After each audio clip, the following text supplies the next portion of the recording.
Okay, welcome to the Village Buchanan Board of Trustees Workshop Meeting, Tuesday, September 28th, 2021.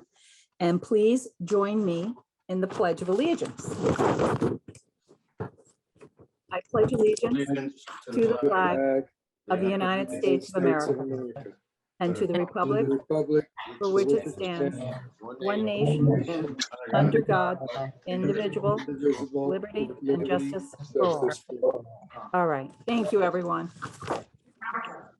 I hope this is facing the right way when I put it up. The union is in the right direction. Okay, so tonight's workshop, we have some discussions, and the first one we're going to start with is a presentation by John Behan of Behan Planning and Design regarding an update on the LWRP. And once again, the LWRP is a local waterfront revitalization project that we joined with a grant. We joined in with the town. So we've been going through this process, and I've asked from the beginning, I asked Trustee Zachary to be the lead on this. So Mr. Behan, if you would like to update us. Sorry, John, before we start, can everybody just mute themselves? I'm getting a lot of feedback from somebody. Just everybody just mute until you're ready to speak. Thank you. Go ahead, John. Okay. Well, thank you for having me again. I hope this is a better connection than last time when we spoke. So I'm here more for a kind of an update than a formal presentation. I just want to start by saying a word of appreciation from all the cooperation and collaboration that we've had with the village and with the town. Marcus, special note to you and to Nick, and all the other members of our committee. You guys have been great to work with. We've got a review draft document. It's 180 plus pages plus appendices that's been just sent over the other day to you all. And the public has been great. We really are really just pleased and thank you all for bearing with us and letting us continue this work right as we the coronavirus kind of appeared right early on in our project, right? We had planned all these public meetings, et cetera, and thank you for your forbearance and patience while we did so much online. So we have a review draft LWRP, and what I want to kind of share with the board tonight is the process moving forward, right, on the review of this and the ultimate adoption of it.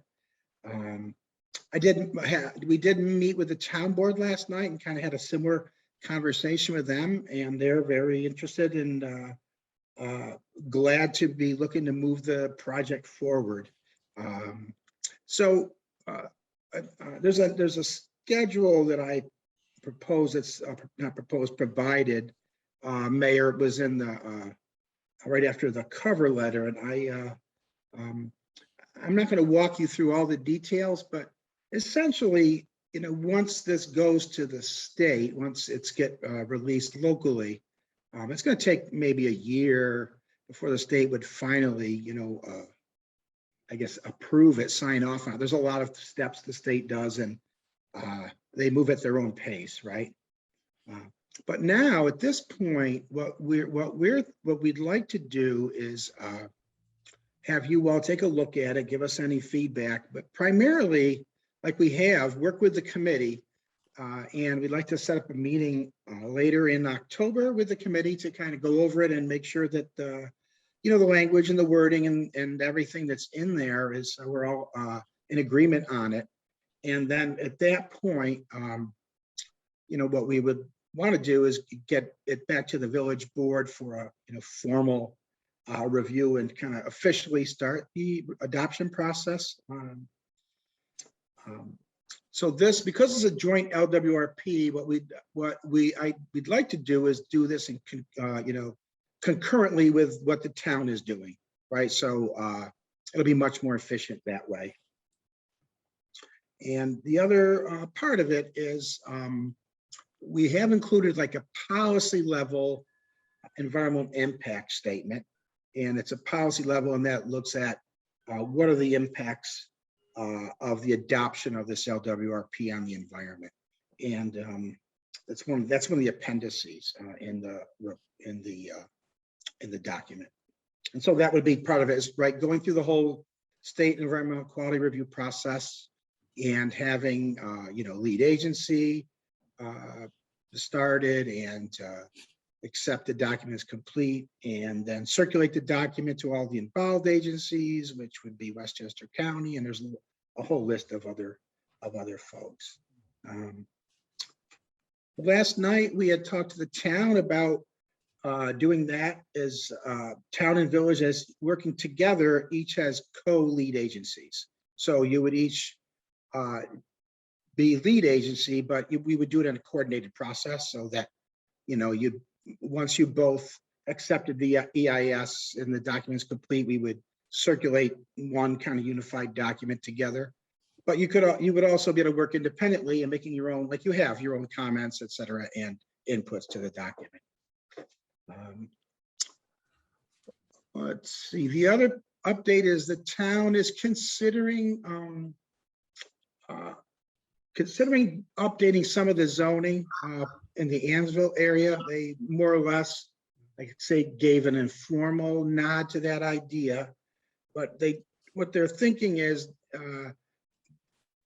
advance the LWRP, get in the internal review process, the seeker environmental review process, and the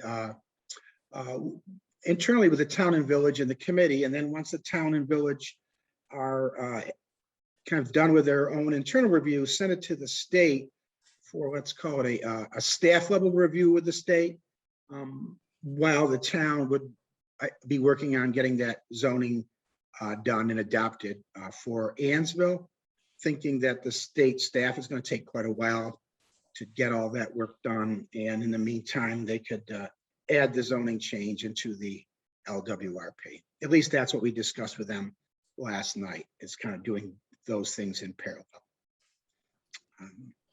So one of the things, one of the benefits of this LWRP is that it provides the village with additional points, if you would, in the consolidated funding application process with the state, having an adopted LWRP. Okay. It also, there's a lot of other benefits to the village. The other very important one is it provides the village a input with an adopted LWRP into any state agency permits and funding and approvals that would impact the village, as well as any federal agency permits or funding which would impact the village. And so that's another benefit or advantage of having an adopted LWRP, that the policies and the plans that you have in the LWRP would have to be considered by these other agencies, the state and federal agencies, prior to any of them issuing permits or funding for any projects that would impact the village. So Mayor Knickerbocker, that's really my presentation. I thought what we could do is just open up to a discussion with your board, any questions they might have, or you all might have, and we could go from there. I guess in summary, the idea would be and continue the review of the document, but with the committee, having a kind of a final review draft that would go to the state staff for review. And once we get those comments, we would address any comments from the state, and the town would adopt the LWRP, and the village would adopt the LWRP, and we'd send that adopted set of documents to the state for their approval. And that finally will be 6 to 9 months from now, something like that. So what does the state have to approve, since there are only recommendations in the LWRP document that you set out? Wouldn't they have to approve the final development plans instead of just an idea? Well, it's a good question. They actually approved the entire document, right? Everything they've already reviewed, Sean, they've already reviewed the section on the inventory, which is all the inventory analysis the staff has anyway. I think the main sections the state is looking at is the future land uses, the projects, and the policies that are in the document. And so those are probably the paramount thing that they're looking at. But the state allows the local government, I should say allows, because the local government's right, creatures of the state, to have these kind of customized plans and this program. And so that's what the state would be reviewing. So are we then locked into, if we approve this and the state approves it, are we then locked into the type of land use that is recommended in the plan? Or can we deviate from that? I think that it's the power. It's not. I wouldn't use the word locked in. I think the idea is you would. It's like any land use plan, you would follow it, right? But if for some reason circumstances changed in the village, right? So if you were to, let's say, update your land use plan, your master plan, right? You would review. That would be done in concert with a review of your waterfront program, and then the village would just determine that change in the plan still complies with the policies and purposes, the larger perspective of the LWRP. So in the LWR, in your document, it states that we should develop a master plan for Lents Cove area, the 40 or so acres that may become available to us. If we do develop that plan, do we then have to get the state's approval before we go for any funding? No. Okay. So the consolidated funding, is that just for the municipal owned land, or is that for private land also? It's primarily municipal, but it doesn't have to be. It could be private land, private projects that have public benefit, okay? It has to have a public benefit, right? It could be an economic development type of project, right? It could be an infrastructure type of project that serves private property, but there has to be a public benefit, right? Could the public benefit be defined as an increase in tax revenue? Absolutely. Okay. Yep. Can I also say that in terms of being locked in,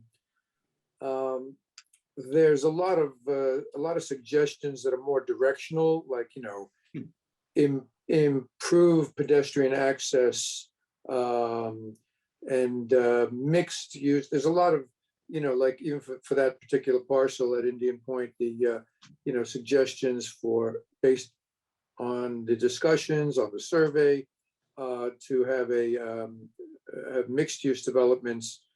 And I don't think that they're that precise that you're so locked in, I think there's flexibility within the suggestions. It's not rigid, is what I'm trying to say.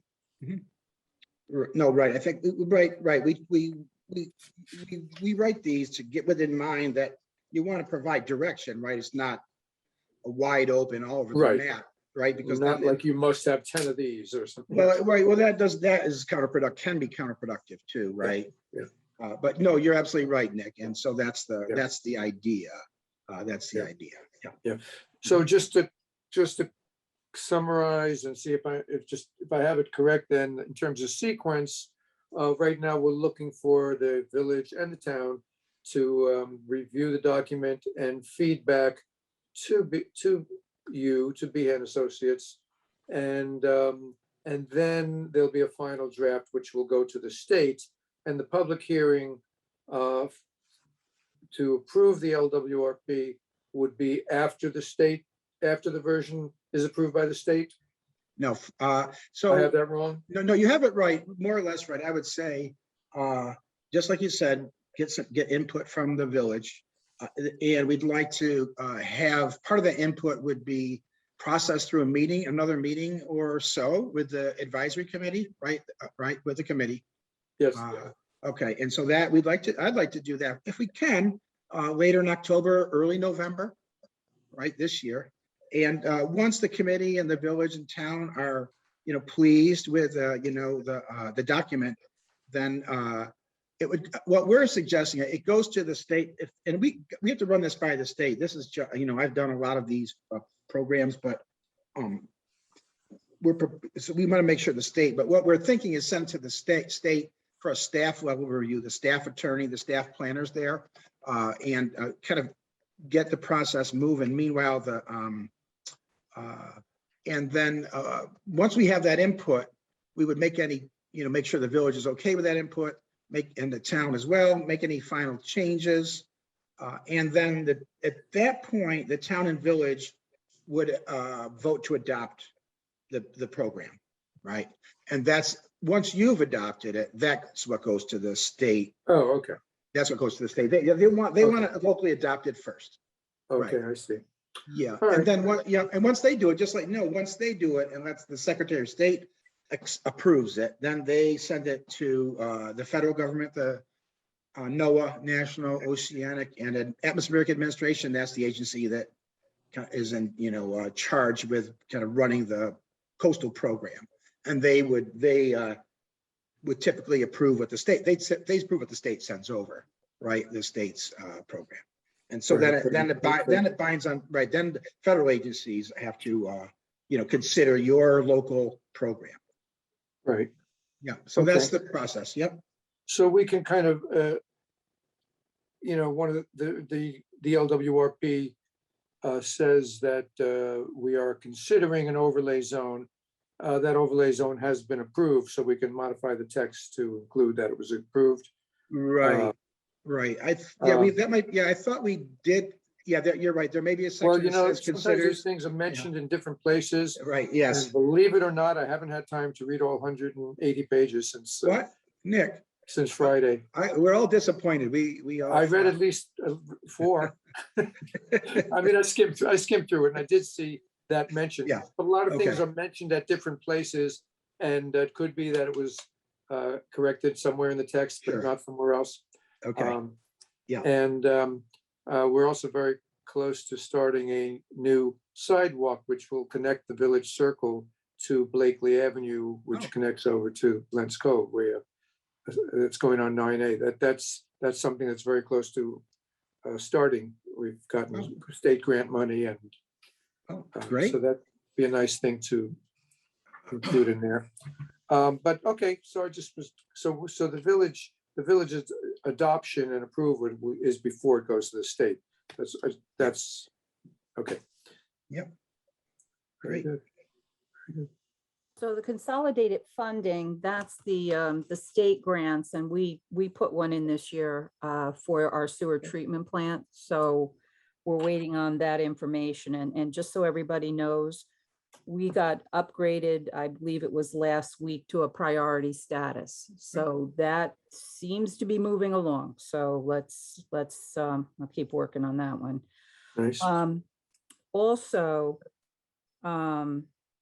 there is federal monies available, and I know the town had gotten $3 million for a lot of the infrastructure on their property that they want to develop on the waterfront.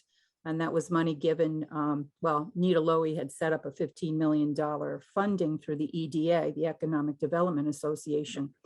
But the key with that, with the EDA, is that you have to, whatever the project is, you have to show that you're developing jobs through it.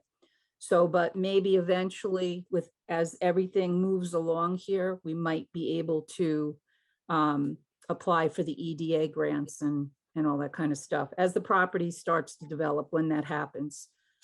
So Right. we have 2 avenues for funding. Excellent. No, that's good. And those are big grants, right? Those are big grants. Oh, yeah. Yes. Yeah. So we're working on everything. We're working on it. Right. Right. Okay. Well, and just maybe Mayor, to circle back to some of the earlier discussion, I think that's where it is helpful to have direction in the LWRP, even though it's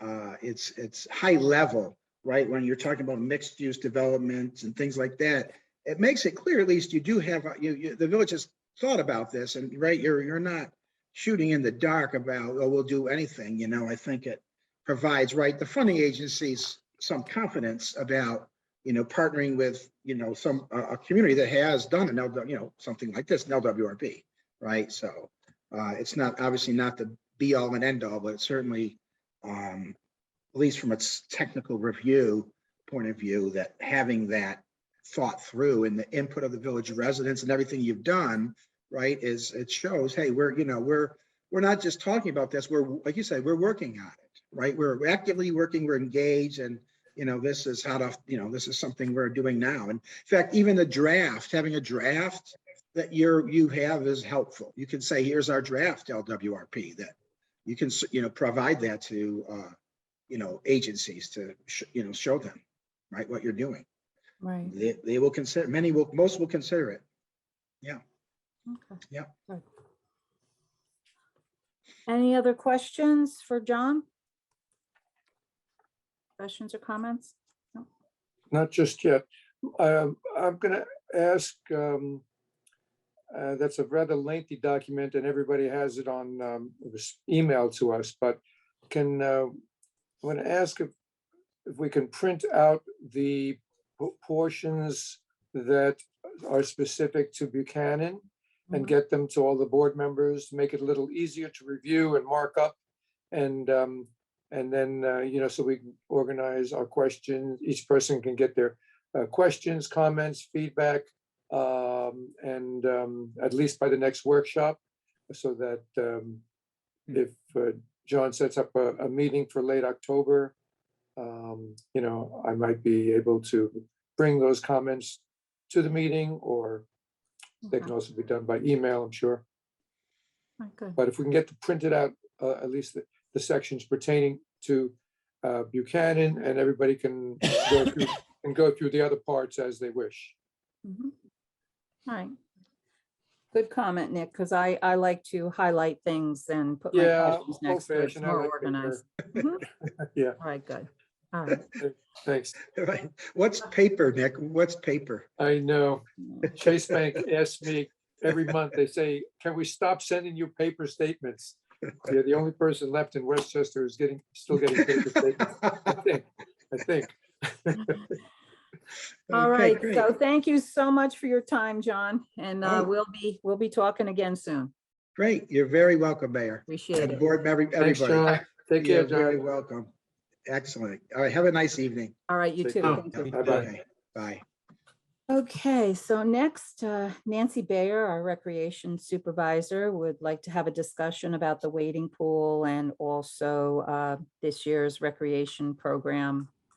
So Nancy, Hi, hi, how are you? I'm good, thanks. Good. So the question was, do we want to keep the wading pool, or do we want to change it to something else or get rid of it completely? I discussed it with Helen Peters, my pool director, and we both feel we need the wading pool for multiple reasons.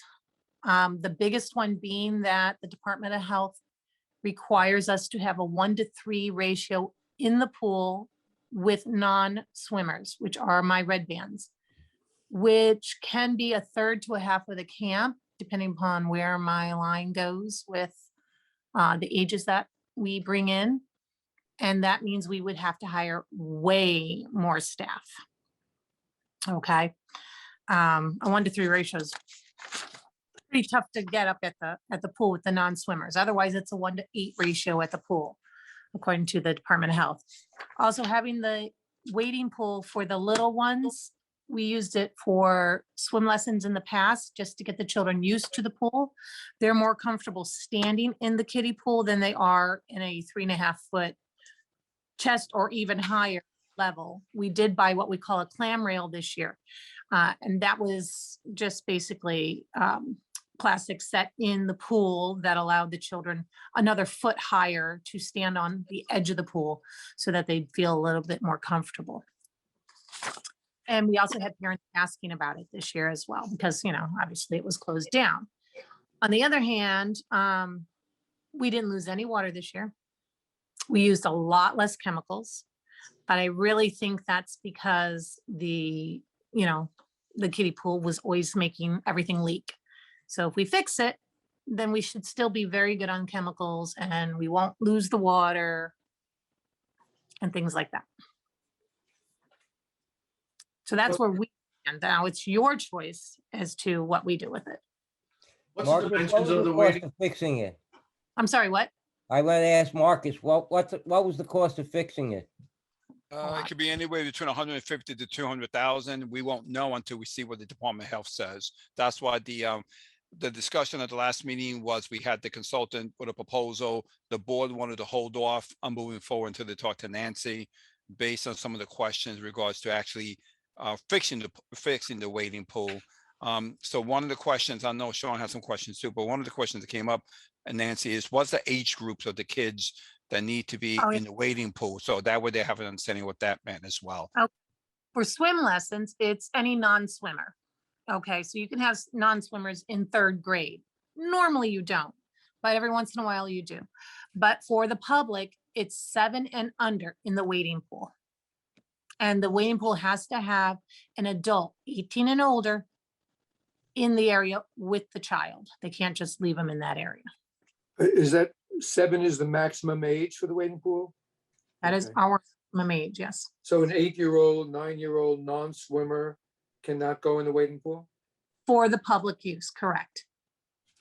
They're allowed, most of them don't want to. Most of them want to be in the big pool anyways, in the shallow end.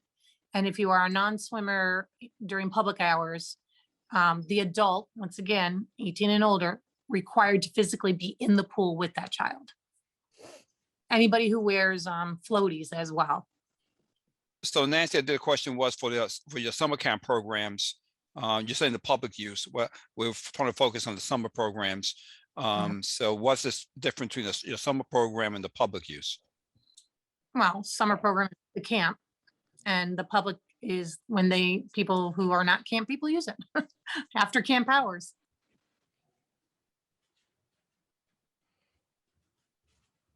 So I thought the original estimate was around $100,000. That's what I thought too. Yeah, Me- now I'm hearing, yeah. Yeah, it's kind of doubled there, Marcus. I was quite surprised. It all depends on what the Department of Health requires. As the consultant said, if the Department of Health requires the deck to be totally torn up and whatever work requires versus just fixing the wading pool. Now, like, again, we won't know until we submit an application to the Department of Health to fix the wading pool, and then we gotta wait for them to come back. So it's unknown, and the board can make a decision later after we get some proposals back and see what the cost is gonna be, but we won't know that cost until the consultant applies to the county Department of Health. Right. Marcus, can you leave- refresh my Yep. memory? I'm sorry. Go ahead, Nancy. You have to leave some leeway as to, if you pull up the deck, what are you gonna find? It might be Yeah. more, it might be less. You don't know where this pipe is leaking from. So it could be a simple fix or it cannot be a simple fix. I was just trying to remember, the last time we discussed this, it was the engineer had given us a proposal, which was just for his engineering fees for the pool. What was the number? Do you remember the number on that, Marcus? I thought it was 15,000, if I remember correctly, and there was a number I of couldn't phases. remember. I was thinking 20 for some reason, but anyway, that was just for the engineering. Correct. The Um, engineer to supply a proposal to the Department of Health and see what the Department of Health comes back with. And then at that point, he'll come back to the board and be able to give you a better estimate and what the timeline would be. And the work that would cost 100 or 150,000 was not a new structure. It was simply to redo lines and pumps or, Read the kitty. Yeah. Yeah, have the kiddie pool foot worked out, like Nancy was saying. It could be the valves are not working properly. It could be a little bit of combination, everything like that. And one of the previous meetings, the board discussed about possibly going to a spray pool, but that was, we even said more no to that, costly. but that would be $300,000 to do that. So that's what we're trying to just to bring That the was wading pool back to yes. where it was. I remember that. That's when I offered trustee Punchin services to stand there with a hose. As Progress. long as you're there, Nick, Okay. And that, I haven't looked at that in a while. The wading pool is a concrete curb and deck? It's a Yes. concrete structure, right? So they Yes. have to open the floor and then patch it. Right, and we have to really consider that if we do that, it has to be done so that I can open up pool, at least the large pool, for the summer. So it's not like something that I would want to linger on into June even, because you gotta, once it's fixed. you Work gotta- on that would interfere with the pool, in other words. Yeah. Yeah. Camp. Okay. And Nancy, if you did not have the wading pool, I know you said you need more counselors. Do you have any idea how many more counselors you would need if the wading pool was not operational? I don't have an exact number. It honestly depends on how many younger kids we get, okay? So, for example, this year with COVID, we sent them up in their pods. All right, so you have 15 kindergartners, all of which are red band. So it's a 1 to 3. So I had enough counselors in that group. I had 5 counselors to cover that. I mean, every single counselor had to get in the pool. But every time that a kid has to go to the bathroom, all 3 of the kids and the counselor have to get out, go to the bathroom, and then they come back. Without COVID, they're in the kiddie pool. So it's not as many needed. I was lucky to get the counselors that I got this year. I have no idea what's going to happen next year. Don't know. I was talking to a couple other recreation supervisors who think it's probably going to be the same with the COVID rules, with the pods and everything. So, Well, the number of counselors is, we don't want to spend more than we need to, but the expense of the counselors is like the tip, and the pool is the restaurant bill. So, the big nut here is the what we do with the pool. So are we waiting is the board waiting to make a decision until we get information back as to what exactly we have to do there? Or what the requirements are? Mark, I have a question. Mhm. Marcus, is the structure actually compromised, or is it just solely in the plumbing? It's all in the plumbing, and the proposal from the consultant, the CDC regulations is right now the kiddie pool and the main pool are running the same filtering system. CDC regulation requires that those two be separated. So the part of the proposal is to separate the pipes, the valves, and the filtering system from both pools so they can run independently of each other. That's a requirement under the Department of Health regulations. That's why it's a little more costly. But like I said, when they start digging everything up, we don't know what the condition is of the big pool as well. So that's why there's a big unknown as well regarding the big pool, the regular pool. Basically, we have no idea what's going on. That's correct. And it's up to the Board of Health to say whether or not we know we have 2 independent filtering systems. That's a yeah, that is a requirement, and that's part of the proposal of the consultant. That's correct. Right, because we have that right now, right, Marcus? That's correct. Right now, everything's under one system. Right.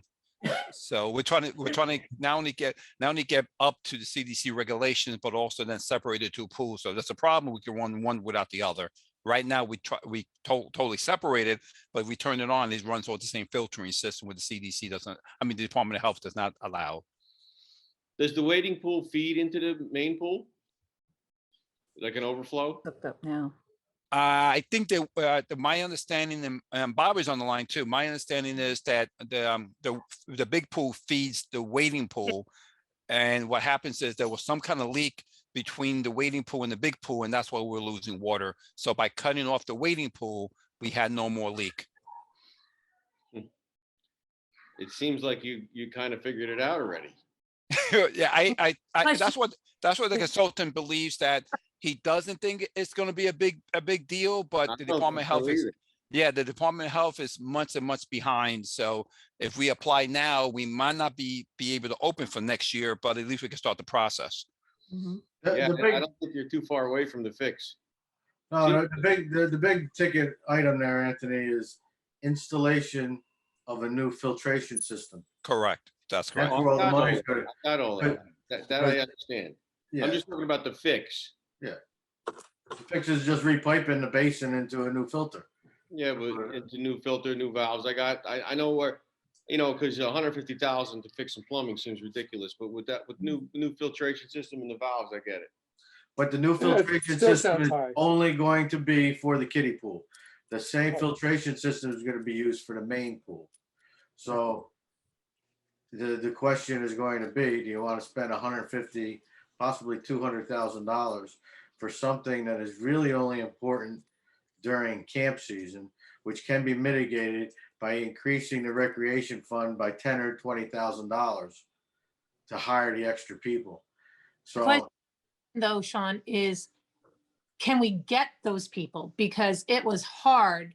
I mean, I was going right up to camp, still hiring people to make sure that I had enough counselors. And just to let the board know, I've Yeah. watched the news that a lot of the camps that actually closed down this year because they couldn't get enough lifeguards or counselors. So it is getting tougher to get these kids to actually work. So the more you have to go out, the possibility they have to reduce the number of kids that actually register for the classes. well, I understand that, but I can't, I'm really having a difficult time justifying $150,000 expenditure for 28-year-olds or 15 8-year-olds who can't swim yet. And that, to me, that's not in the best interest of the village. Mhm. And so the board knows there is, I'm able to get a grant for approximately $100,000. But the key is, look how long it took us to get the grant, to get the actual monies for the pavilion. So we can get a grant for $100,000 that we could use for that. But, the board has to decide if that's the best way at this point. Yeah, For the couple of months. again, something to It's, consider, like I said, is tough showing decision. showing that the most important thing I want to say is to get what the number might be. If the board wants to do is to spend the money on the consultant to put the application in because the consultant can draw up the filtering system, the plumbing and stuff like that at the Department of Health. And the Department of Health can say, okay, that's great. Just do that.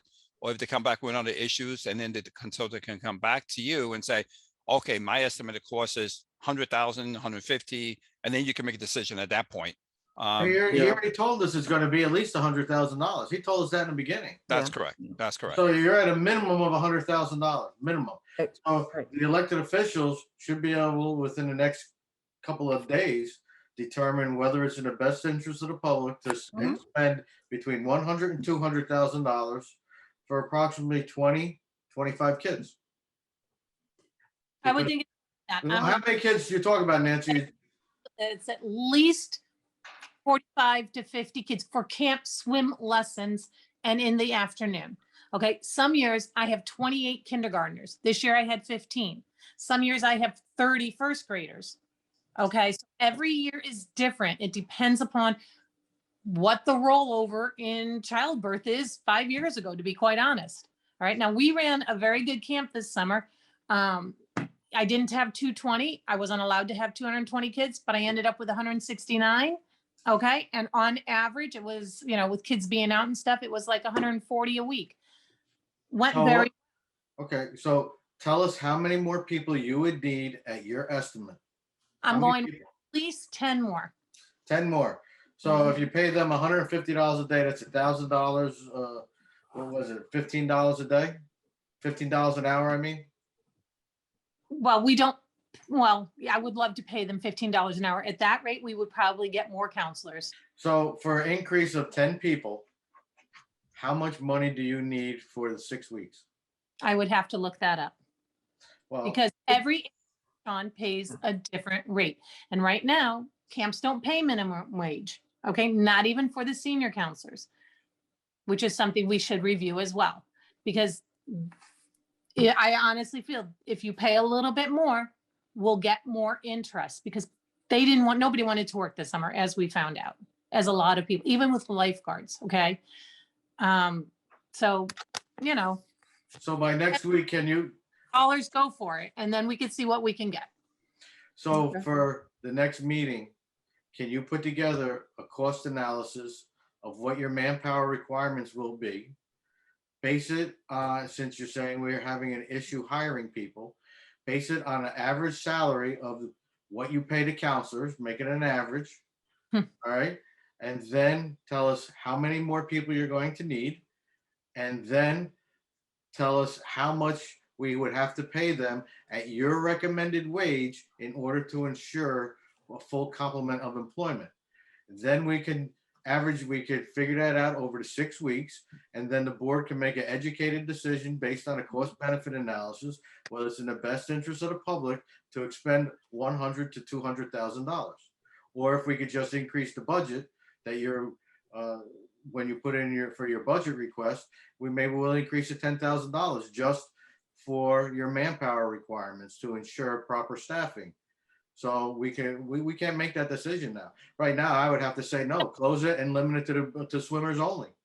Right, it's never a guarantee. I think it worked pretty well this summer, okay, with having the kids in the kiddie pool. It was a challenge, and we really had to separate out the spacing of, okay, these guys are all red bands, these guys are red and yellow, these guys are red, yellow, and green. So, and it's not just a matter of, an average. It's whether people are going to want to work or not. But I will do this, and I will look at it, and I will give you an estimate and see what we can come up with. Yeah, I'd like to express my opinion. Well, first of all, definitely that's a lot of money. Mhm. But I don't want dilapidated infrastructure around. To me, this is not something, it's, yes, we're talking about primarily the camp is using it, but the pool and a properly working wading pool are open to residents every day when camp is finished, and on the weekends. And a system that's working properly, we can promote it more and make it for the first, we can make it free to residents or something. But I think it can be used not just by camp if it's all properly working. If we were able to get grant money to absorb a big chunk of this, Go for it. my inclination would be that we go ahead and fix this thing up. If we're not going to do that, I don't want dilapidated infrastructure there. What is it going to cost us to remove that thing? Or are we just going to have this concrete eyesore that never works sitting there, making us, looking like crap? So to me, the alternative to not fixing it is going to involve some expense too, because I don't think you just let this dilapidated structure sit there. Pull it out, make a pad, make it a lawn, put a couple of picnic tables or something. But I don't want dilapidated infrastructure being the signature of Buchanan. I'd like to see this thing fixed, and I'd like to see grant money pay for at least it'd be nice if we can get grant money and pay for a significant chunk of it.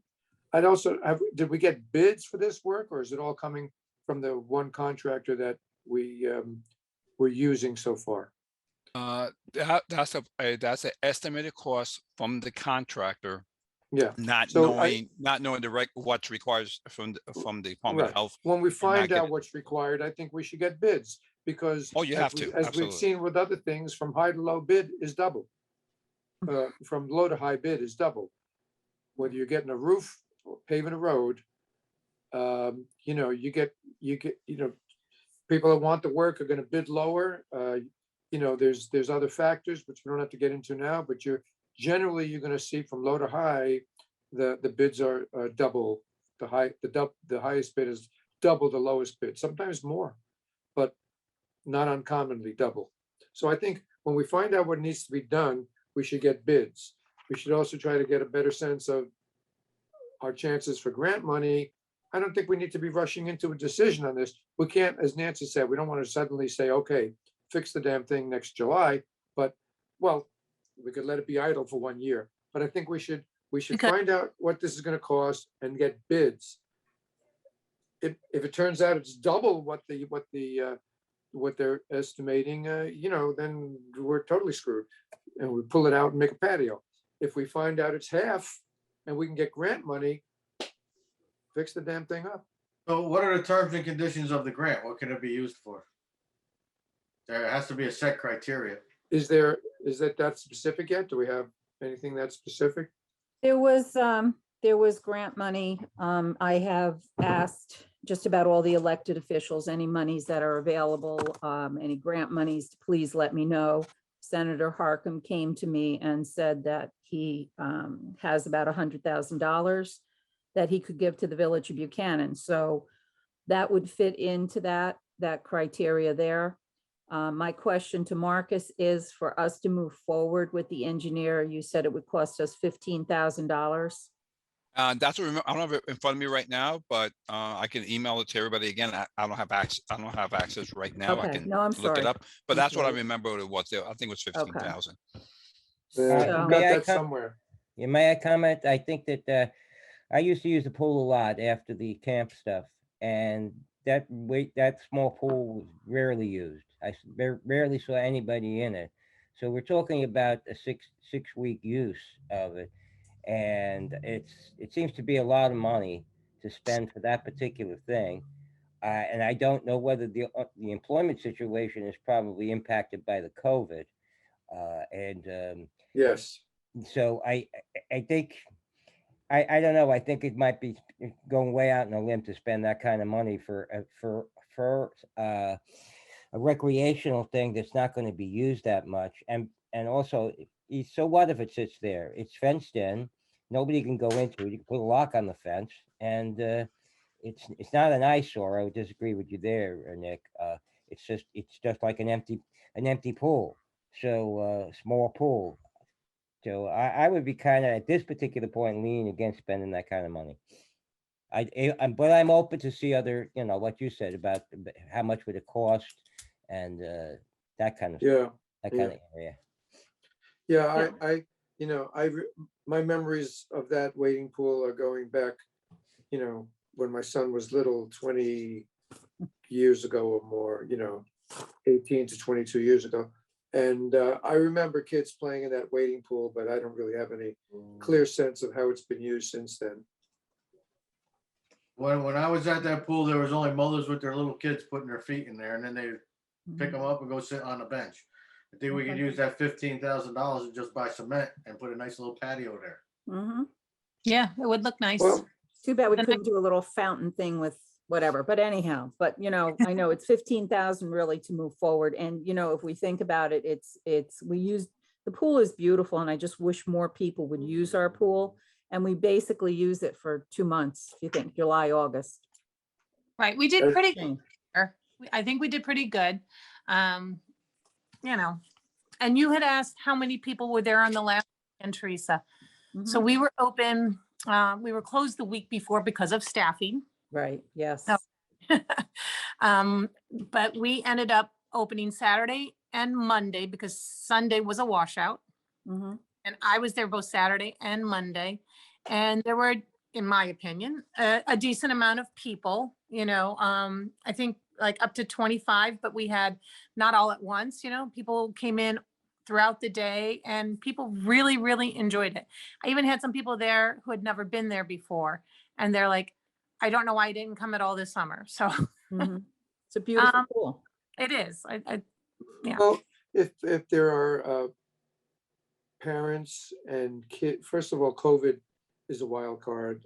Patterns from the last year or two are kind of hard to apply to the way it Yeah. was before, and we don't know where it's all going. As long as there's still, as long as COVID is still around, as long as 40% of the population aren't getting vaccinated, it might be around a long time. So, assuming that normalcy comes sometime in the next year or two, it's kind of hard to say. But here's another question I have. The camp is using that pool all day. Is that the time of day when single parents, where single, whatever, I don't mean single, I mean where parents and kids would come to the pool during the day, that they can't because the pool is using it? Is the pool using it all day long? Or is it open?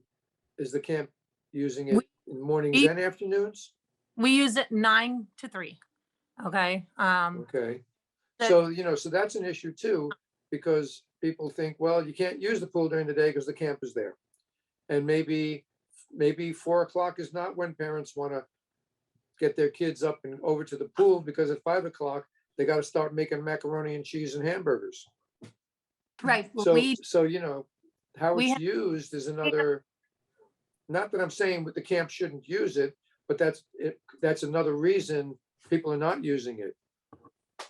I don't know. I think we did pretty good this summer. I think having there while the camp is there requires 2 sets of lifeguards. You need a set of lifeguards for camp, and then you need a set of lifeguards for public. So we stopped using, not at 3, we stopped using at 2:30. That gave the time for the lifeguards to clean up the pool, go in the bathrooms, make sure everything was good. And we opened the pool at 3 to the public. I didn't have any complaints about that. I think the very first week we had one non-resident family walk up during camp hours, and we said, I'm sorry, but you know, the pool opens at 3. And they turned around and left and came back later. Yeah, well, I mean, this is, people know that the pool is being used by the camp. I mean, if the pool was available all day long, we might see a completely different use pattern. I don't know, maybe we'd see nobody, but maybe we'd see a lot more family use. Camp I don't Ed, know. different pattern. Yeah, So, it's hard to say.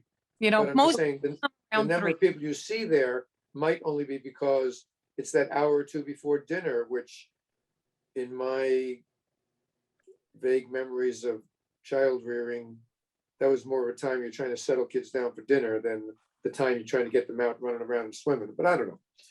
I don't All know. right. I So think we're getting Nancy, bogged down here. Let's move on. Yeah, I'm yeah, I just think you're gonna right. say that, Nancy, so if you could get back to us with that information, the board needs to make a decision what they want to do, you know, if they want to spend that kind of money for the wading pool. Okay? Okay.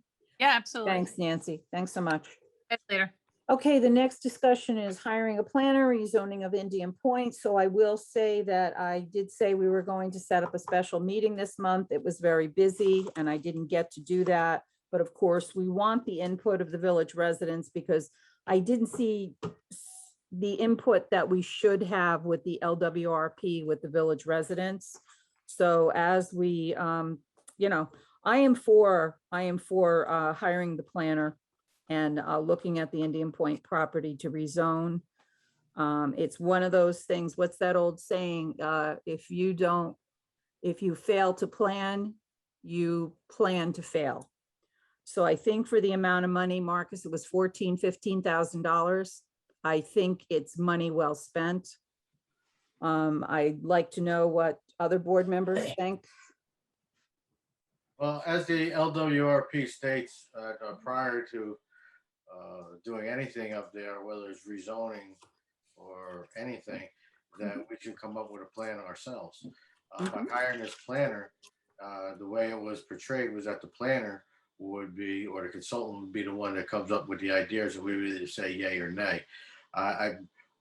Since the beginning, I have felt that the elected officials, in consultation with the public, should come up with the uses that they would like, and then hire a consultant to make our uses or our desires come to fruition, and also to consult developers what they would envision, so that we're not redoing a zoning change multiple times.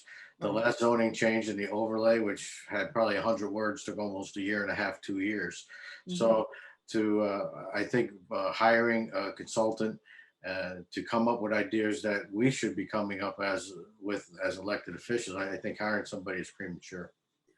You know what, Sean, I know I had, I understand your point, but I know I had put out there what, you know, a couple of times what my thoughts were for the property. And, you know, I'd really like to hear from the board what they would like to see, and then we can discuss it with the public. You know, I know I've discussed before, I'm not really looking for a warehousing type thing. That's, you know, that on the properties. You know, different parcels of the property have different characteristics. And we know the last parcel that will be developed will be all of us long gone by then. And that section where the decommissioning is actually going to be happening, you know, you wouldn't be looking at housing there. I don't know what the proper use would be of that area. You know, of course, you know, the wells, there's wells that monitored the radioactive material. So, but there's different characteristics of each part of the property. So I would really like to ask the board again, what would they like to see there? I mean, the LWRP was a good start. You know, and like I said, I think mixed use would be a good thing. I just had a problem with leaving it as what the schedule of use was. One was the peaceful use of atomic energy. The other was a sheetrock.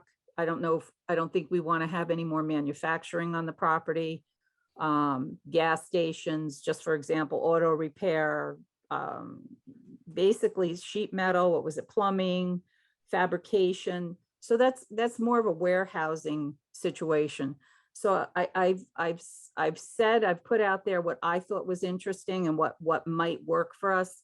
So maybe as we're Right. going through the LWRP process, as we're going through that report, maybe it'll trigger some thoughts of what people think. And now, you know what, we might come up with, hey, I think in that one section, maybe we should put mixed use. But when we put that out there, maybe people will say, you know, I don't think so. Maybe the public will say, no, I think that there should be something else.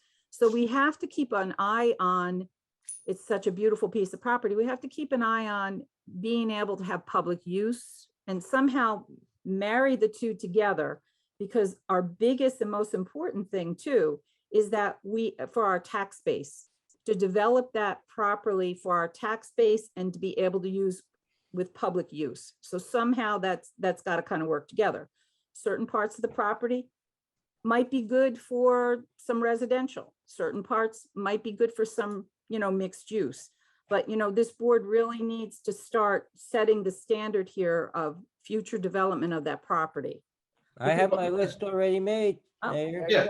And I- as the LWRP states, and as I had previously stated, it states to not to use it so much for the industrial, like you were saying. It said right. mixed use commercial, mixed use residential, and public access. That's why I had stated a couple of months ago that I thought it would be beneficial to come up with a percentage basis. That's why I had said 40% commercial, 30% residential, 30% public access. And the public access part could be the part that we already own, where the parcel B could be 40%, 30%. And Nick's counter to that was, well, we should come up with things that we don't want to see there and allow people to let us know what they want there. So I don't think a planner is just going to come in and copy basically what the LWRP said. We should come up with, like Nick said, what we don't want and divide it up into percentages. But it's kind of hard to tell a property owner, you know, this is the way we want you to develop it without having, you know, any other input other than the contract that we hired. You know, the ideas we have might not be feasible because the LWRP doesn't accurately reflect with the previous uses of that land. They had stated that was undisturbed land. That's not true. That used to be a dump, and part of it is under a DEC consent order. Another part of that plan says there's a 2-acre lake there. That's not a natural lake. That's a dammed man-made pond with runoff from other areas of the village. So some of the things aren't that accurate in there. And the documents that this planner would be using are the same documents that the LWRP used for research. So I really think that we should be the ones coming up with the ideas of what we want to see there and then make it work like that instead of doing it the opposite way. I know I'm in a minority when I say that, but not necessarily. We're trying to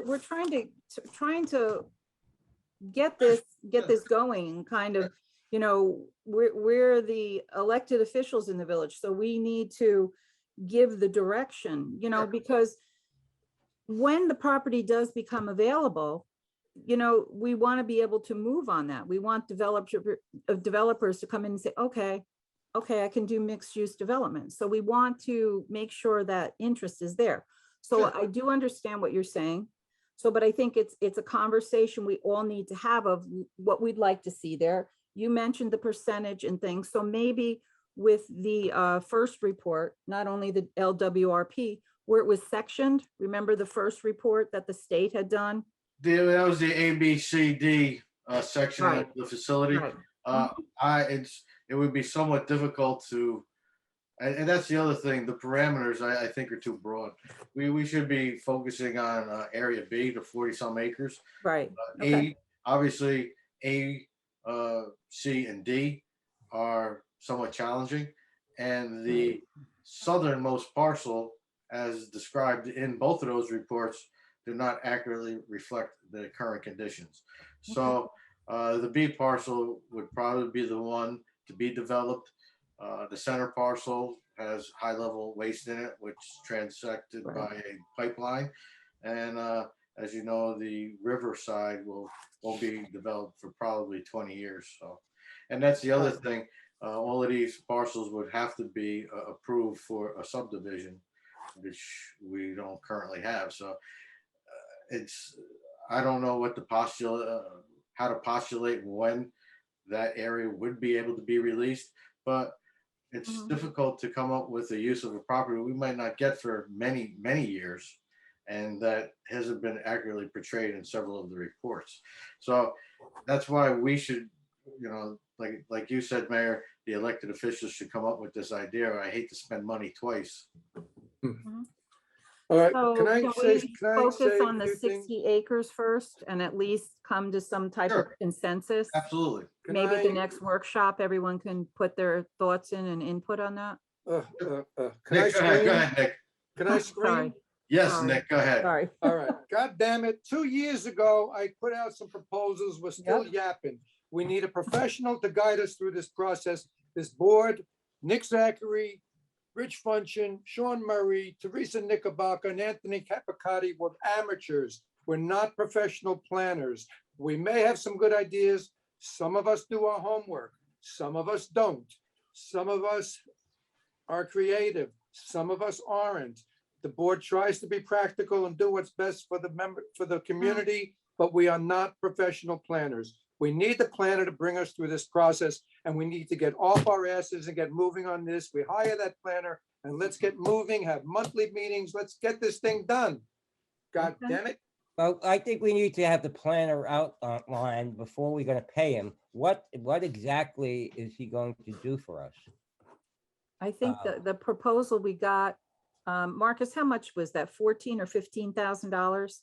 It was $15,000. It had the detail of it. I can resend it again to the board members. Please, yes, if you could do that again, please.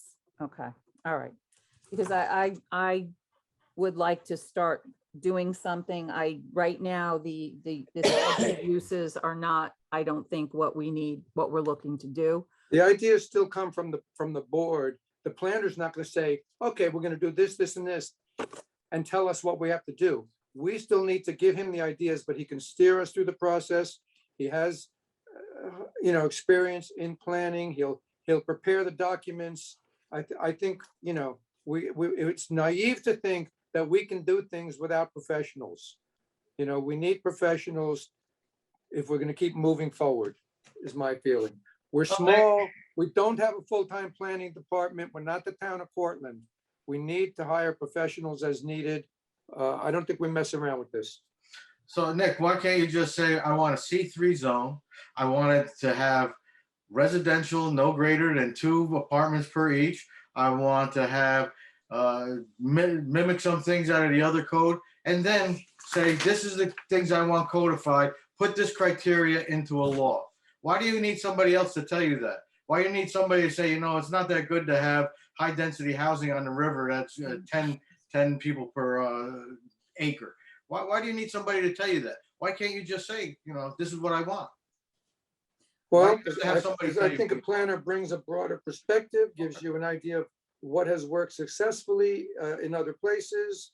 I think it's good to have a person steering us through the process. I think the board needs that person to kind of organize the discussion and keep us moving. 2 years ago, I sent my proposals. Yes, could you We haven't resend that? gotten one Nick? step past please? that. Okay, so you I know what? proposed the new And- zone.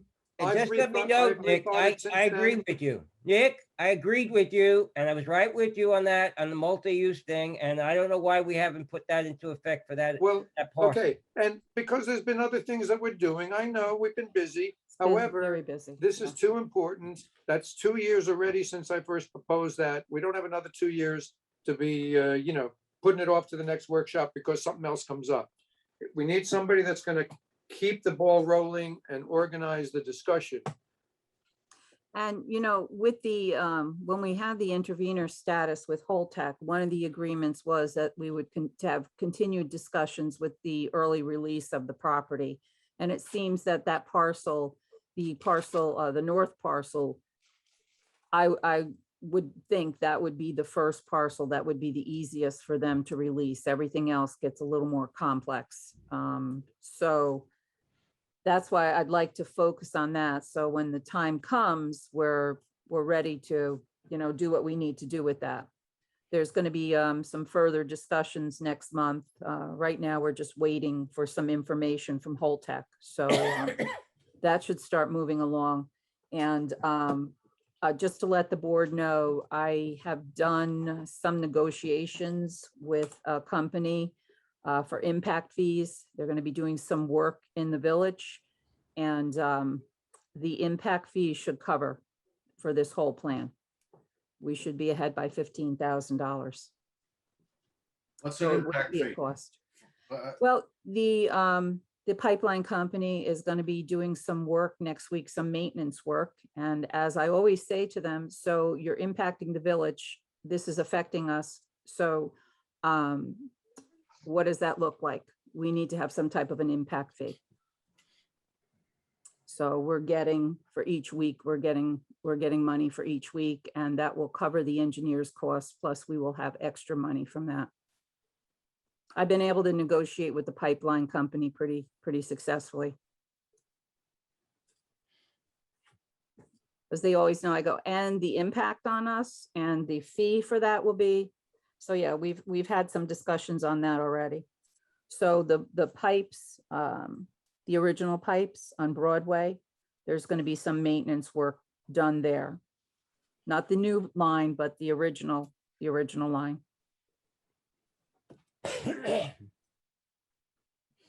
So what do we want to do, gentlemen? So what is the time frame look that we may get this property? What is it looking like? I will know better next month. I'll know better in October. Okay. I mean, Yeah. I don't know. I mean, I understand Nick's point. I don't know what we're rushing into planning for. I feel like we don't own it yet. Correct. We don't know what we're going to do with it. But if we're going to develop it, I'm not sure why a developer's not paying for these fees for developers and planners and environmental impact studies and all that. Why isn't he paying for it? Or Well, what is the what's developer? been said with the planners, they said that no developer will get involved because they do not have control and they do not want someone else to take their ideas. So, if we get a developer that comes in and says, well, I'd like to do all mixed use of, I don't know, whatever. Now, someone else can come in after they've spent the money to do their planning or whatever fees and then somebody else comes along and says, oh yeah, that's a good idea. I think I'll do that too. But why So- can't we? If we don't get along with We're talking about the parcel of land in the north parcel. Why can't we change that now to mixed use? I don't know, I think why can't we? Nick I said mean, 2 is years that ago. something that the board is interested in? Do they Well, want residential? So this is a discussion that has to be had. And, Just- I do just, understand, Nick, I understand what you're saying, that a planner could lead us with that Yeah. discussion. No, well, look, just to address what Anthony's point, Sean kind of made that point too about bringing in developers. You still can consult developers and at some point, we don't know, the point of the rezoning and the planning is we don't know when somebody's going to go to Holtec and say, I want to do this, and Holtec's going to sell them the property. We don't know when this is going to happen. The importance of this is for the village to establish some criteria for what we'd like to see there, so that so that we're not suddenly taken blindsided when a developer comes in and wants to do something that's totally anathema to what we want to see. So it's kind of like, we don't want to wait until we have that land. We want to sort of set up a template. We don't have to be, we need to just give some other uses other than what's it's zoned for now that would be appealing. We sort of have to set up a template. If the time comes that that land is transferred and developers can jump on it, they need to see what the village is looking for there, not come in and say, well, what do you mean I can't put up a battery store, a 60-acre battery storage site? The only way we can control that then is to rezone it. Now, Well, it's planning, yes, and the planning, you write up a plan and part of that, part of what this process would do would be a rezoning of the Indian Point property. And clearly, there are some parts that are going to be best suited to industrial. There's some parts that may not get touched in our lifetimes, even you young'uns. And there's some parts that might, we don't know, that northern parcel, somebody might start pushing, to do something there in a few years. We don't know, but this gives us, we're sort of just establishing what we'd like to see, so that when anybody is ready to go, they see what the village wants. They're not coming in and saying, well, what do you mean? It's zoned for nuclear energy. What do you mean I can't put in battery storage? Because battery storage is not listed in the code. The code specifically says anything not Okay, listed but prohibited. nobody's going to do nuclear, so. Well, based what on the about a current code, sheetrock? What if the sheetrock nobody- plant Yeah, wants we're not to? going to have another sheetrock or nuclear plant on that parcel. Yeah. So, but people are going to be interested in that parcel. Developers are going to be interested. Absolutely, for sure. I That's can, a gold mine then. 60 can- acres of woods on the Hudson. It's a gold mine. I can understand your sense of immediacy. And in order to allay that fear, why don't we just make a zoning amendment and include that in the overlay district? All right? Because I don't even know if it's legal to subdivide somebody's property without their request. It is. Okay, so let's subdivide, let's get a survey. We'll Well, survey wait, it wait, according wait. to the It's English not report. legal for, we're not subdividing the property, but zoning does not have to follow property lines. Okay, if the zoning can intersect an individual owner's property lines. But we still need a line of demarcation. And in order to have a line of demarcation, we're gonna need coordinates. And in order to get coordinates, we need a survey. So we're gonna have to delineate parcel B. And once that delineation is made, we can include it in the overlay. It'll take 3 months. So your sense of immediacy will be taken care of, and then we can think of the entire site. So that Holtec or anybody can't come in and say, hey, we're selling this piece of property next month under the M2 zone. Just include it in the overlay right now and get your line of your demarcation line. The overlay is done. We're not including it in that overlay. That's a done deal. This is a new thing. Yeah, but you can include anything you want on an overlay, Nick. Well, there's no reason to modify the overlay. This is a new thing. It stands by itself. Okay, It make it doesn't a have to be C2 zone. connected to the overlay. Make it a C2 zone then. And it's taken care of. All of your fears will be taken care of. Nobody can transfer it without your permission, without our permission. C2 is already in the village. C2 is a mixed use. It's mixed use residential and commercial. And you don't even have to worry about Lens Cove because it won't be included in Lens Cove because that's public property anyway. So Right. you'll only be using the 40 acres right there that will theoretically be released, and we won't have to spend a nickel, and it's protected. but once again, you need the survey. You need a survey no matter what, whether you hire a planner or not. That planner is going to come in and say, I think mixed use is great. Don't put it down for industrial. It's always great to have public access. Find out about that. Go to the DEC, fix your consent decree, do core samples where you had the garbage dump and used to burn things. You're talking a year down the road anyway. Yeah. So just get that line drawn, make it C2 and be done with it. Well, we have done, Marcus, correct me, but we have done the, for Lens Cove, our Lens Cove area, we have done the survey on that. That's for the village owned land, not. Right, right. So that, not- but that's the boundary to that property. Yeah. Well, did the DL English report include in their partial ABCD, did it include coordinates? that we could use? I haven't seen that report in a No. while. No, it did I not. don't think so. What it used was, it didn't use any coordinates. It used, not think miles, they just- what do you call it? It Like an arbitrary, it used description, like post Mhm. markers, like, this Right, part is right. transected by that, north by the training building is that. They used power lines. They didn't use any coordinates. They just used, fixed structures. okay. So let's just do that and it'll be taken care of. All right, let's get, this week, if everyone can put, Nick, you'll resend that. So let's focus on the 68, well, it's really 60 acres, but there's gonna have to be some buffering because at the southern end of that property is the spent fuel cast. Right, So right. there'll have to be some type of buffering, I'm sure. So could everybody get together and get their thoughts together of what they'd like to see there? Just even if you do a simple diagram of what you would like to see, so we can continue this discussion and at least resolve this for at least one parcel. So what do you think about that? What do you think about, my plan there, Nick? Will that take care of your fears, or, I don't want to say fears. I know they're concerns and they're valid concerns, absolutely. But if we embark in a long drawn out process, that it's not going to protect that land from immediate release under its current zone.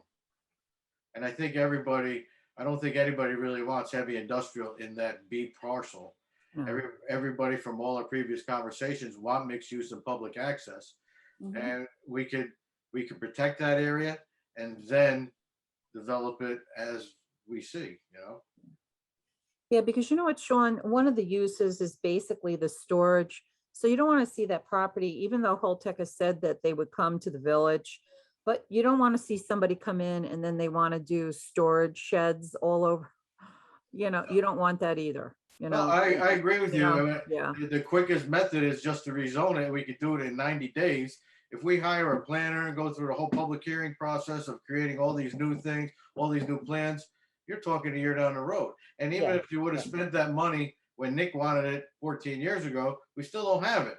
We still don't have the property or the lines or nothing. And it'll just keep getting pushed on until it becomes available. And we'll have to be reinventing the wheel the whole time. Well, but- even if we do it on our own, we still need, as you said, we still need to delineate what that property is. There's a fence, but as Teresa said, you do need some buffer. I don't know that we know exactly what that buffer is going to need to be. With the slope in there, you can get pretty close to the fence from the wooded side before you even see the fence and the watchtower. It's pretty heavily wooded and it's a good slope in there. But do you need 50 feet? Do you need 100 feet? Do you need 200 feet? I don't know. There is, from the cask storage area to the river end of Lens Cove Park, where Lens Cove comes to a point out in the water, there is about 1,420 feet. So do you need 200 feet? Do you need 100? So I don't know how we exactly come up with that. As far as whether we hire the planner, I'm in favor of hiring the planner. If the board decides, if the majority of the board does not want to do that, so be it. But we need to get this parcel rezoned. okay. And I think that did we have the planner come to the board? There were Victor? two proposals. Yeah, for I the know that rezoning. John discussed it with us at a board meeting. Right. Did Victor? And then, yeah, we had Victor also come in. Their proposal was much less than Behan. Was he at one of our workshops? I'm just Yes. trying to remember. Yeah. I think I was in the room and Sean was in the room at that meeting and I Was that think the you guys were on workshop where I Zoom. was Oh, where I was at? you might not have been there. out I west? don't Was that remember. a Yeah. couple months ago? For some reason, Okay. I can't remember the meeting. Yeah, that's because you probably weren't at that one. You're probably on vacation. Sure. All right, so can we do that? Can we get some type of a consensus with the board members? Please relook at that property, what your thoughts are. Sean had some ideas. So, mixed use? Do you want to see any residential on that? What are your thoughts? So we can hone in a little better of what we're doing with this property, and then we can have further discussion if, we feel we need a planner to guide us with this. And plus, we need the public's input too. So we're gonna have to have some type of discussion. Yeah, if you do a with the rezoning, you still have to have village. a public hearing. Yeah, we need some kind of discussion with the village, is what our thoughts is, what the village is looking to, the future for the village. Is that what they're looking at too? And I'd like more than 99 people to respond to that. Okay. So are we good with that? So I can move on to the Zula Electric to do the electrical work at the pavilion? Please. Okay, Marcus. Yes, this goes back a couple of years with the pavilion. We actually went out to bid on the construction side of it. The electrical side was held off due to the delay in the grant process. Now that the grant has finally been approved and the funding is in place, the idea was to approve the work for the electrical work, which was part of the original scope of work and part of the overall grant. This will provide additional outlets, both for the tennis courts and the pavilion, new lighting, LED lights, and the updated electrical work due to the issues we've had when people do rent the pavilion and there's not enough power out there. It's going to be a brand new new electrical box put in with higher voltage. So this will take care, I think, all the needs. I know Nick was very concerned about what was going on in the past, and this will take care of that as well. Bob Wheeler's on the line as well, and Bob talked to the electrician about this in detail. If there's any question, Bob will be able to answer some of those additional questions as well. Yeah. Thank you. Bob, are those the original? Those are the original overhead lights that I think it was, correct me if I'm wrong, I think sometime mid-70s that the pavilion was installed? Yes, Yeah, and those lights are, I know those lights are expensive for us to run. They're not cheap. All right, good. And Yes, I all the lights will be LEDs, which is Okay, a good. great benefit. And I know we needed to upgrade the electrical there, because I know even when we had our event on Saturday, it's always like a little questionable with the outlets that we have there. So we need better outlets for future events. Correct. So there's gonna be outlets on every corner, right? Mhm. They're gonna be spread around. That's they're not correct. just gonna be Yep. one spot, yeah. Yeah, So you you don't can. have to run, we've always had issues with running portable generators in different corners and everybody getting this. Exactly, Sean. So that would take care of that as well. And so I think it'll be better for everybody who wants to use the pavilion, and the lighting will be better and less maintenance overall as well. How many amps are gonna be in each outlet? You need at least 20 amps. You can't just make it a normal lighting circuit. Yeah, Bob, do you remember having that discussion with the electrician? I don't remember. it's been a while ago, but they reassured me that we wouldn't have the problems we're having now, because that's essentially what happened, Sean. They just ran basically an extension cord over to the other side of the pavilion. Yeah, Right. So the normal lighting circuits only have to be like 50 or 15 or 20 amps. We should get the largest amperage that we're allowed by code, so that somebody plugs in two air, fans for blow ups or whatever, you're not going to trip the breakers and stuff. Right. These are all Right. going to be I would PFIs, say, right? I think we need a couple of 220 lines in there, because if you, like when we've had Buchanan Day, if somebody comes in with an electric oven making pizza, you can't do that on a 15 amp. You need on a 110 volt rather, you need a 220 line. At least somewhere in there should be a 220 line. I was asking that be included. Do you know if that's the case, Bob? That has not been talked about putting a 220 line, not at all, but we can run it by him. I can I talk to mean, him about it. basically, a Yeah. 220 line is just two 110 lines run in parallel. Right. We'll talk to the electrician and see if that creates any issues for us. But the idea was to have the lights in all the corners to allow people to plug in whenever they need to. But we'll talk to the electrician tomorrow. I mean, you guys, if this goes forward, you're going to approve it on, hopefully discuss and approve it at the next meeting. So we have time to discuss with them if Okay. that will be covered. Great. Was that and that's the only bid we got? Yeah, Bob and I think I remember Bob and George tried to reach out to our electricians, and everybody else was too busy and didn't even want to provide a bid.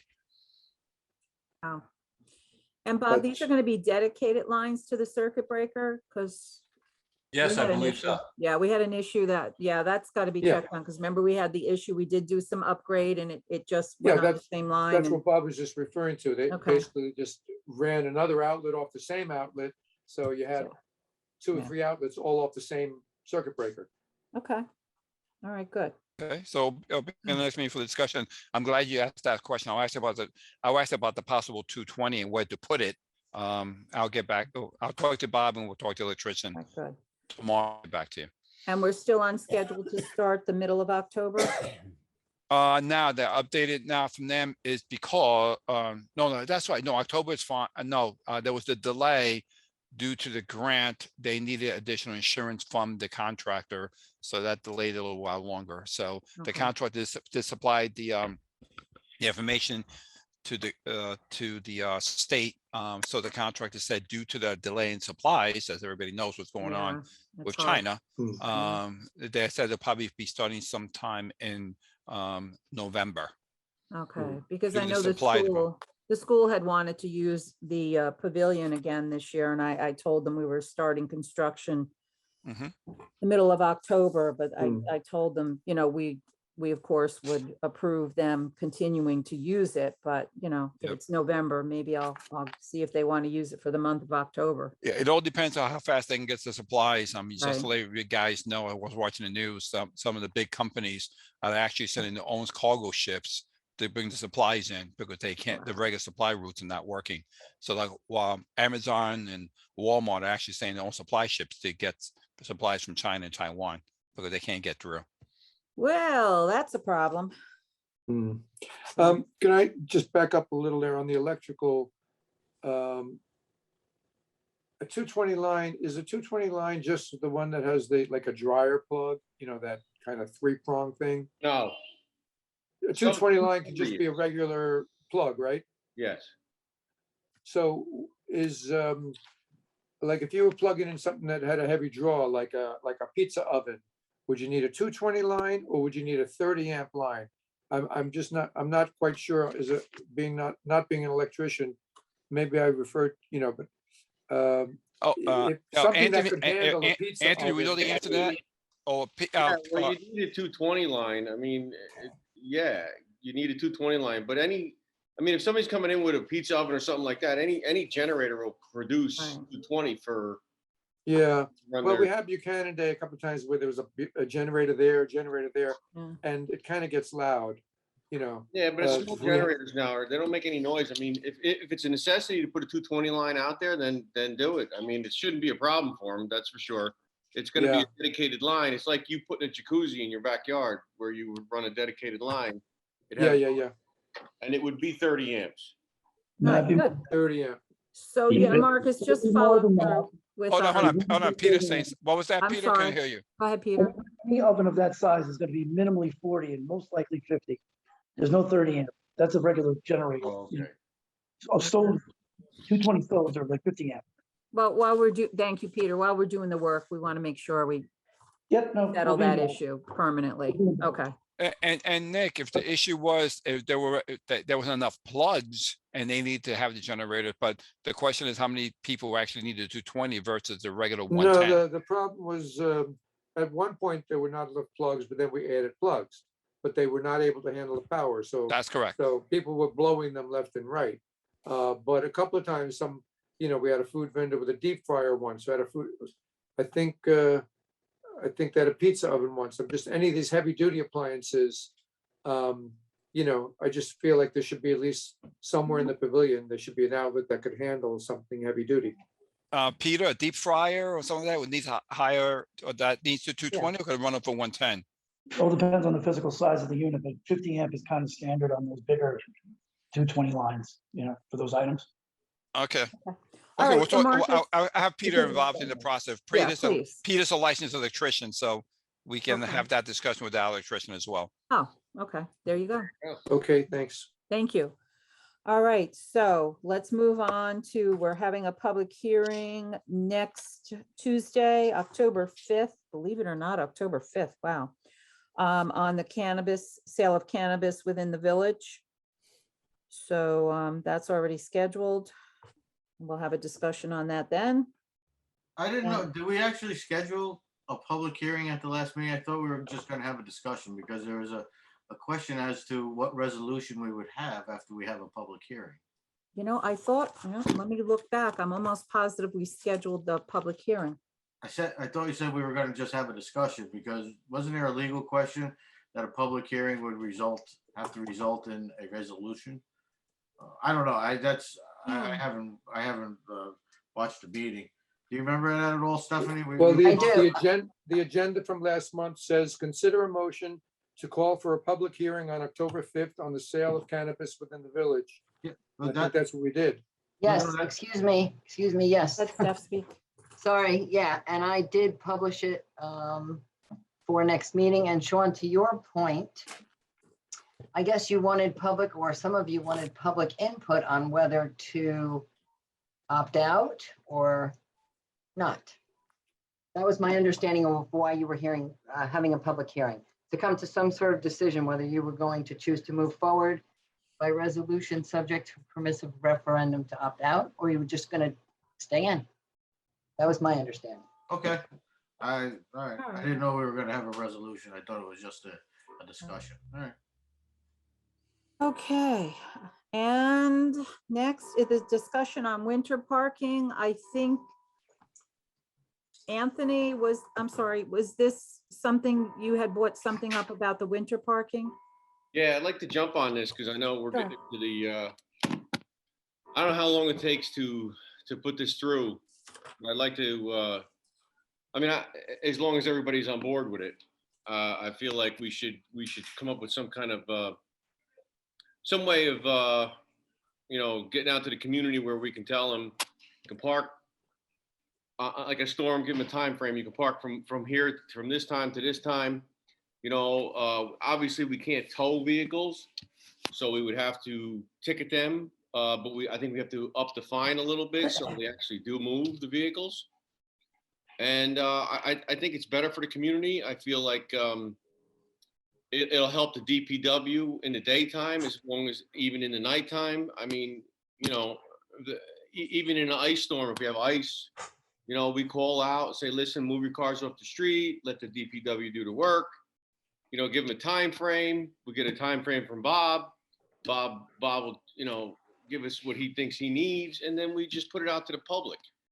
And I don't know how we would accommodate every single person in the village with contacting them, whether it be via text mail or text message or, a home phone, cell phone. I know the town can contact me. I don't even know how they can contact me, but they can on every device that I own. So I think it's a good idea. I don't know. I'd like to get your feedback on it from the other board members. What is it you think we should do? You I think feel we like we should allow overnight parking throughout the Yes. village? Yes, I do. I think we should have a robocall that goes out on a storm coming in where it gives a time frame from one time to the next time, whatever Bob feels he needs for cleanup. And instead of everybody moving their cars every single night, and even if it's right now, if it snows during the day, when cars are on the street, it doesn't make sense to me. Overnight they have to park inside, but during the day when it snows, they can park on the street. I mean, it's kind of I don't know. I think it helps the situation out for the DPW more than anything. And it gives the community members that, may have guests over that don't understand the regulations, it helps them out as well. So I believe what he's saying is in lieu of the mandatory off-the-street parking from December to April, that we have mandatory off-street parking when we believe there's going to be a need for snow removal, whether it's daytime or nighttime. So some years we don't have any snowstorms, but everybody still has to park off of the street. So in lieu of the mandatory off-street parking for those dates, we can go to a off-street parking upon the request of the highway foreman or based on an impending storm, whether it's day or night. You guys make it sound like snowstorms are always predictable. And that, you know, I mean, I think it's sounds a little bit, you know, hard, that it would be hard to make the calls. And I think you'd have plenty of times where people would move the cars, and you'd have other times when people have their car parked out there buried by, you know, 15 inches of snow. I don't know, sounds like a little hard to coordinate to me. Bob, you're the Bob Wheeler's our highway foreman. What are your thoughts, Bob? I think the way we're doing things right now are fine. Most people in the village have driveways to put their cars in. And when there's cars in the road, it is a pain. It's kind of one of those things that I don't really see what the problem is right now, the way we're doing it. I mean, that's how I feel about it. I mean, I think contacting individuals and homeowners to, okay, we might have a snowstorm coming tomorrow, let's reach out to get people. It's not gonna work. I mean, we can talk to Peekskill about how it works for them, and we know what the Peekskill roads are like. Peekskill is We're- brutal. We're fortunate here in Buchanan because most people have driveways. They can get their cars off the road. And you know, it's safer for our drivers when there's no one out in the road, you know. Some of our worst problems aren't the. What do you do during the day what do your drivers do during the day when there's cars parked on the street? A lot of times those people during the day will move their cars out of the way. If not, we have to go around them, and we're gonna come back around and clean the streets curb to curb anyway. It actually prolongs the job more than anything else. Bob, what areas is it problematic where the people do not have driveways? I know that around, you know, from the Village Hall up to about whatever, 3rd or 4th Street, on Tate Avenue, there's some houses that just have the curb cuts and don't have driveways. Are there other parts of the village where it's a problem? There's very few spots. Our biggest problems are after snowstorms, believe it or not. I mean, when there's no cars in the road, we can clear the roads pretty good. We get curb to curb. It's after snowstorms when people decide to bring their cars out into the road and clear their cars.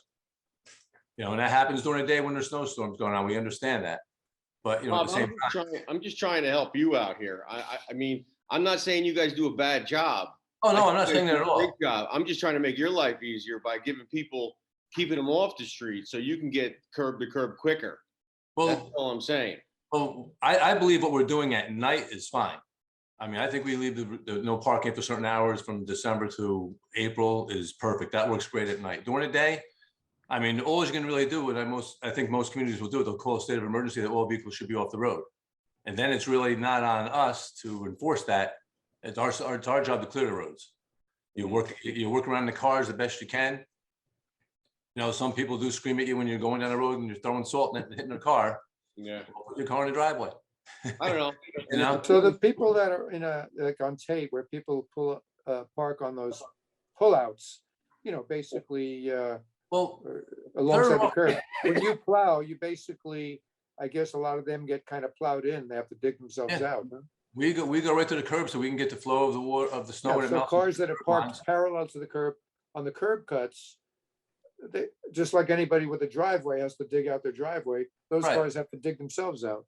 Right. I mean, it's unfortunate, but they are off the road and we can keep it clear. I mean, daytime, yes, that can be a problem at times, but the only way we can do that, it says like, you know, I'm not sure of all the laws and all that, but when you declare a state of emergency, I believe they're supposed to have their cars off the road and you reach out the best you can. But as far as during the daytime, if you think that would work better during the day, it wouldn't hurt to try, but I still think that we should keep the nighttime code in place. Yeah, because, you know, the village is the roads are wonderful in the winter because, you know, our highway department goes curb to curb. When you go to other communities, Peekskill, down county, you see the disaster there. These cars are on the side of the road and they're just covered with snow, and then they shovel themselves out, but all that snow most of the time is still there, and it's Winds up back in the street. it could be a mess. And Anthony, we do have Code Red. We originally set up the Code Red with money we got from Entergy. So we do have the Code Red system now. But I do believe, and correct me if I'm wrong, Marcus, that the Code Red goes to the landlines because there's some way that they can see the phone numbers and you can like target certain areas with the system. That's absolutely correct. With the code red, you could do a generalized map. And Anthony, that's what the town does. It is code red as well. So yes, we could do the same thing if we have to do street closures or anything like that. So it will go to any landline and any registered cell Right. phones they can get to. So it does do that. If people are registered as well and they give their email addresses, they will get an email as well if they're registered. But that's something we don't have unless they register. Yeah, so I don't know if everybody is on board with that. Maybe we need to send another thing out on our calendar, on our monthly thing for people to re-register. I think it is there this month, if I'm not mistaken. So, That the because we want to email, be able to yeah, contact people. yeah, the email and code red is on every monthly newsletter that's sent out. Okay, good. Yeah, so if Yeah, people yeah. don't sign up, we can't communicate with them. And Anthony, I do understand where you're coming from, because during the day, it could be frustrating at times on the roads. I do understand that, but it's a different animal during the day as far as enforcing and notifying people what to do. Because, they get frustrated during these big storms too, like the rest of us do, with their driveways getting plowed in, and it's gonna happen. It's a cat and mouse game out there during the day. No, I agree with you. I mean, About that. I know it's a pain for you guys to do your job when there's vehicles on the road.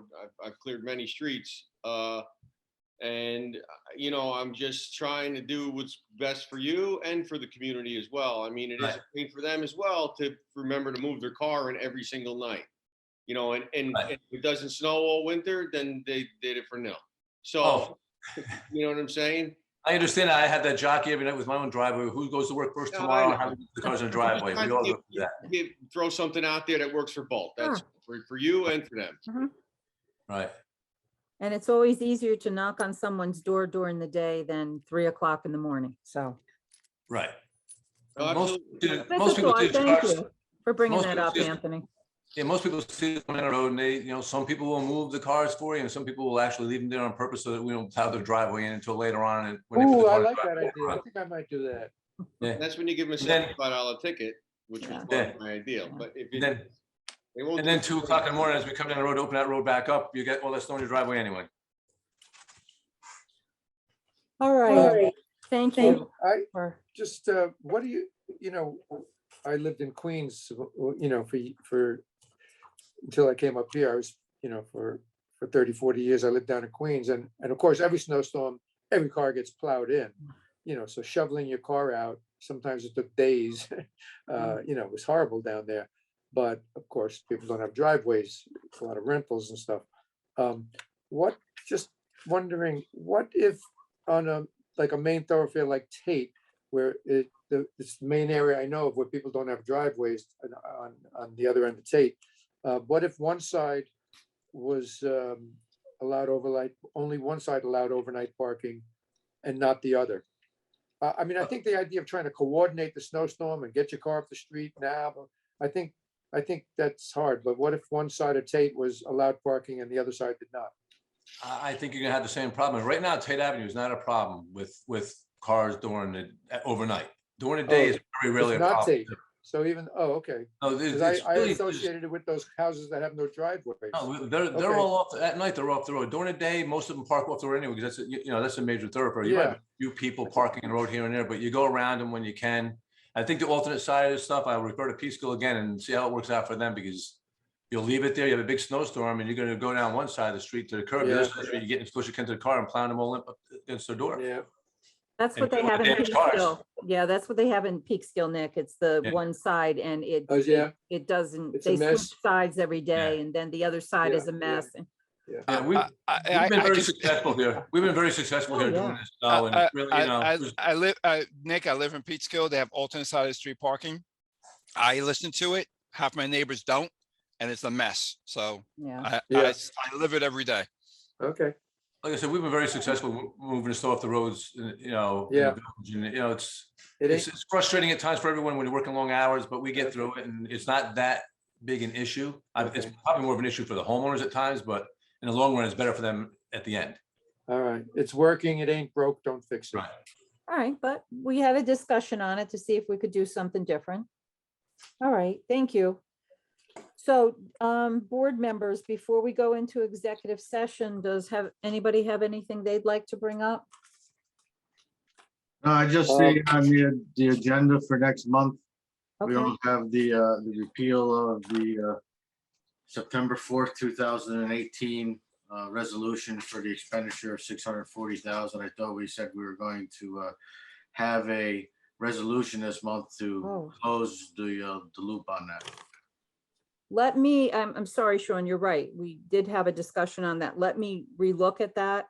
I didn't include this on this agenda, and I know we said we would talk about. Oh, yeah, we weren't going to talk about it during this agenda. We were just going to have it on the next agenda for the board meeting, just for a resolution. All right, let me look at that. Thank you for bringing that up. I thought I had written that down. Okay, Okay. let me look at that. Thank you. And one other question, why are we having an executive session to discuss a zoning change? Maybe I'm a little, Oh, it's not a zoning change. This is potential litigation and also litigation that we're in. okay, because the agenda says discussion on zoning change for WIC. That's what our agenda says now. Yeah, I think Stephanie, I think it was something we wanted to discuss because, and that's why Peter and Brian are on with the issues over there. Maybe it should have been worded differently. So we're not going to discuss any zoning changes then for WIC. Yeah, can I just pipe? in? Sure. I did have something that I wanted to discuss in executive session regarding WIC and the court action. If you're talking about zoning changes, I agree with Trustee Murray. That's probably not something that should be an executive session. Mhm. But I could be missing something. That wasn't one of mine. Okay. That's just what's listed on the agenda. Sure. I was a little confused. I don't remember discussing that All right. prior. So with the, okay, we could have the discussion on the zoning change or potential. There's been, and then we'll talk further about the potential litigation, but I think we all got an email with someone who is interested in potentially changing the zoning on the WIC property. Correct. I don't know, there's other issues that are involved in it. So that's why I wasn't really prepared to have a whole discussion about it because we have other issues with litigation behind that. As we know, the WIC property has never had a site plan. There's some issues, some violations. And someone is asking if the village would entertain changing the zone for different uses on that property. Question, does a potential tenant get to apply for a zoning change? Doesn't the owner of WIC have to apply for the zoning change? That's correct, except that my understanding is that that there's discussion among folks, and I'm not sure if it's coming from WIC or elsewhere, that you folks would take that on yourselves. Obviously, you can't spot zone, but that you would take it on sort of like the overlay zone on your own versus an applicant asking you to do that. And so that's kind of where I thought it was. And I kind of wanted to ask you guys to think about it too, to let me know whether that's something you are willing to take on or not. Right. Well, I think that that parcel needs a whole lot of rezoning, use regulation changes. But I also think that nothing should be done without cooperation from the owner and clearing up of violations. To me, right now, it's a poopy show over there, and it has the potential to be a wonderful place. But it's going to take some discussion and an interest on the part of the owner to work with us. But right now, I don't sense that that's the case. Well, Nick, the owner of parcel B down by Lens Cove hasn't requested a zoning change.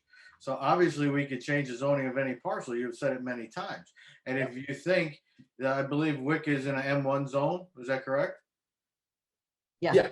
Okay, so if we believe that this use should be included in the M1 zone, we could change it anytime we want. If that's what we're gonna do with the property down in Lens Cove, we could certainly do it here. It's well within our rights to include a brewery in an M2, in an M1 zone or M2 zone. Or you don't even have to make it as of right. You can put an M1 zone permitted with special permit.